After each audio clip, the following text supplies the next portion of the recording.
Vojska Srbije u potpunosti kontroliše čitavu teritoriju naše zemlje i garantuje teritorijalni integritet i suverenitet naše domovine.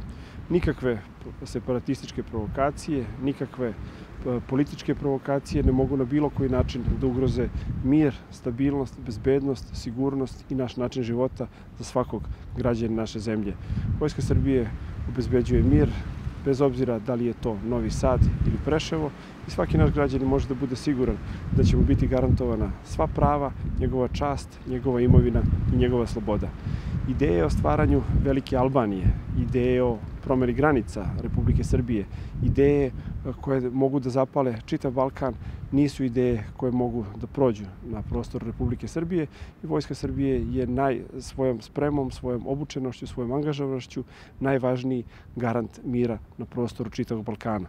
Vojska Srbije u kopnenoj zoni kontroliše u potpunosti situaciju, svi naši pripadnici su zdravi, opremljeni, motivisani, sigurni i svako od njih je garant da će ovde još dugo vladati mir. Što je jača Vojska Srbije, to je mir duži i stabilniji.